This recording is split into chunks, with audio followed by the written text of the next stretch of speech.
যে এই যে এক ব্যক্তিকে সকল ক্ষমতার দিয়ে দেওয়া, যে এটার পরিবর্তন আনতে হবে। হ্যাঁ, রাজনীতিবিদদের অ্যাকাউন্টেবল করতে হবে। এবং বিএনপিতে 31 দফায় প্রেসিডেন্ট প্রধানমন্ত্রীর ক্ষমতার ভারসাম্য কথা বলেছে, ক্ষমতা করা। আরও যদি অম্বুডসম্যান আছে, এই আলোচনা তো আসে নাই। আপনি একটা এই 18 কোটি লোকের ভিতরে একটা লোক বাঁচতে পারবেন না। তাকে কিছু রাজনীতিবিদদের বা সরকারকে যে যে কাজগুলি আছে তার ভিতরে কোন কোন সেক্টর অ্যাকাউন্টেবল করতে হলে ওই ব্যক্তিটা নির্মোহভাবে করবে। আপনি একটা অম্বুডসম্যান অ্যাপয়েন্টমেন্ট দেন। আর সংবিধান আপনি সংস্কার করেন না, গণতন্ত্রের জন্য সংস্কার করেন, তার জন্য এই মিডিয়ায় এই বলে বলে এটাতে মানে সমাজটাকে অসুস্থ করার তো অর্থ হয় না। আপনি বসে আলোচনা করে, বসতেছেন তো, বসে আলোচনা করেন, আলোচনা করে ঠিক করেন যে যতটুকু সংস্কার দরকার করেন। এখানে তো এক ব্যক্তি তো, গণতন্ত্রে তো এক ব্যক্তি দেশ চালাতে পারে না, এটা তো হইতে পারে না। হ্যাঁ, আমি মনে করবো যে হ্যাঁ, ভারসাম্য এবং অ্যাকাউন্টেবিলিটি, জবাবদিহিতার আওতায় রাজনীতিবিদদের থাকতে হবে। কারণ 54 বছর আমরা দেখতেছি যে অনেকেই বলে অনেক সূচকে আমরা আগাচ্ছি ধীরে ধীরে, কিন্তু রাজনৈতিক সূচকে পিছাচ্ছি। এখানে তো পিছানো আর সম্ভব না। বারবারই আন্দোলন হয়, একটু একটু হয়। যেমন ধরেন এরশাদের 90-এর আন্দোলনে দুদুভাইরও করছে। 90 আন্দোলনের পরে আপনি দেখেন কিছু রিয়েলাইজেশন তো হচ্ছে, নইলে বিএনপি 31 দফা কেমনে দিল? একটা রিয়েলাইজেশন যে চেঞ্জ সিচুয়েশন। আর এটা তো এই ছাত্র আন্দোলনের আগেই দিছে, হ্যাঁ, 2 বছর আগে দিছে। তো এখন যে ছাত্র এখন ধরেন সামনে যদি নির্বাচন হয়, সেখানে একেবারে নিরেট আপনার দুর্নীতিমুক্ত ব্যক্তিকে নির্বাচনে দেওয়া উচিত। ইফ নেসেসারি, সম্ভবত যদি পলিটিশিয়ানদের ভিতরেও না পায়, অনেক পেশাজীবী আছে, অন্য আছে, রাজনৈতিক সচেতন ব্যক্তি, তাদের দিয়ে হলেও নির্বাচন করা উচিত। এবং নির্বাচনটা যাতে, এটা ডক্টর মোহাম্মদ ইউনূস করতেছে, নির্বাচনের নাম নাই, কয় যে সর্বশ্রেষ্ঠ নির্বাচন হবে। কোন নির্বাচন হবে? কখন নির্বাচন হবে? কেমনে হবে? আরে ওনার কথায় জুনে নির্বাচন হলে তো কাদামাটির ভিতরে অর্ধেক লোক যাইতে পারবে না, বাংলাদেশে নির্বাচনেই করতে যাইতে পারবে না, কিভাবে হবে? সুতরাং এই জন্যই বলছি যে এটা বসে সমাধান করতে হবে। এখন যেটা আছে, ধরেন দুদু ভাইয়া বলছে ছাত্ররা, উনি ছাত্রদের প্রতি সিম্পেথি আছে। আমি তো বলতেছি কেমোথেরাপি খেতে খেতে ছাত্র নাই হয়ে যাবে, এগুলা ফ্রাস্ট্রেটেড হবে। ইলেকশন পর্যন্ত গেলে যারা যাবে একটারও জামানত থাকবে না। ওনারা যদি ভোট দেয় কেউ রিটার্ন করতে পারে, না হলে একটারও জামানত থাকবে না।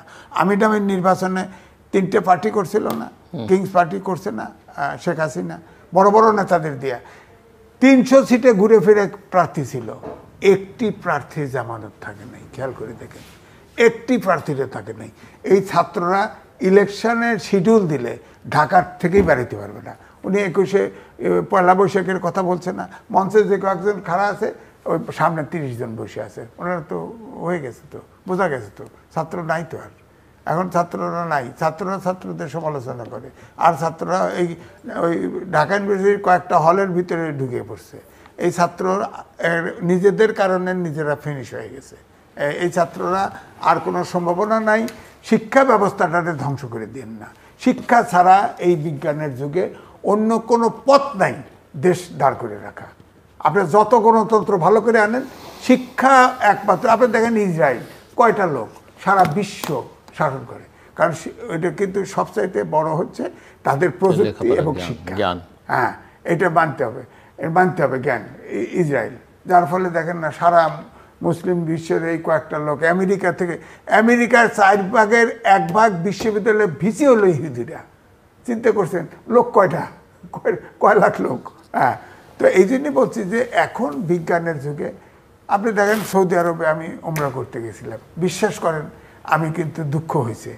আমাদের লোকরা ডান্ডা ধরে বেলচা আছে না, লাঠিতে দাঁড় করে থাকে, ওয়াক্তের নামাজ ওয়াক্ত শুরু হলে। আর মক্কা এবং মদিনায় দেখছি মসজিদের সামনে দাঁড়ায় থাকে। কারণ তার ভিক্ষা দেন কয় না, দাঁড়ায় থাকে পকেটের ভিতরে। পকেটেলা জামা বানাইছে, আবার দেখছি, খেয়াল করছি, পকেটে ওই দেহরাম নাকি এগুলো গুছিয়ে দিয়ে যায়।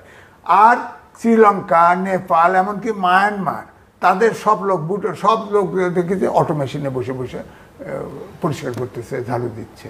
আর এরা ওই একটা দুটা। তখন আমার কাছে দুঃখ হয়েছে যে এই নিশ্চয়ই আমাদের সরকার এই কিংয়ের হাতে পায়ে ধরে এই লোকগুলোর কোনো প্রয়োজন নেই। তো আগামী 5 বছর পরে 10 বছর পরে কোনো লোক বিদেশে যেতে পারবে না, কোনো লোক। আমি ব্যাংককে গেছি, সামি টেবিস হসপিটালে, একটা রোবট 3-4 তলা বিল্ডিং একা ওইভাবেই তৈরি করছে বিল্ডিং, একটা রোবট 4 তলা বিল্ডিং ঝাড়ু দিচ্ছে। ওখানে 50টা লোক লাগতো, একটা রোবট ঘুরতেছে, মানুষ সামনে আছে অফ হয়ে ঘুরে যাচ্ছে, সে নিজে নিজে মুভ করতেছে। তো এগুলো তো আপনার এই ছাত্ররা পলিটিক্স করবে, যারা ভালো ছাত্র তারা লেখাপড়া করুক, যারা পারে না ব্যবসা করুক, কোনো অসুবিধা নাই, যার যার চয়েস দেন।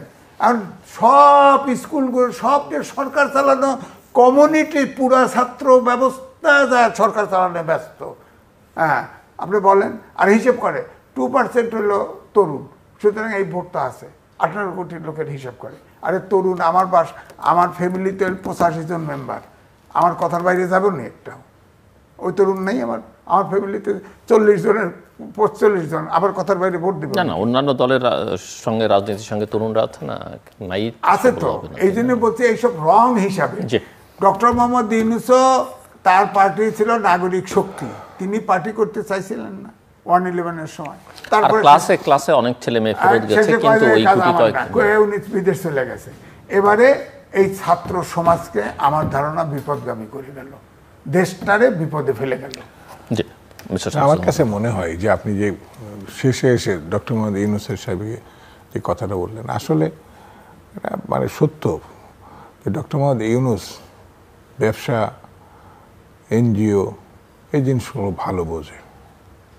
হয়তোবা আমি যদি বুঝতাম তো ডক্টর ইউনূস সাহেব কি বলে নোবেল লরিয়েট না হয়ে আমি হতাম। তো উনি এটা ভালো বোঝেন, নো ডাউট। এ ব্যাপারে আমি তাকে প্রশংসা করি। রাজনীতির লোক সে না, রাজনীতির লোক সে না। যেমন জিল্লুর সাহেব এটা শুরু করছে টকশো। জিল্লুর সাহেবকে এই জন্যই প্রশংসা করি, কেউ না কেউ কিছু না কিছু শুরু করতে হয়।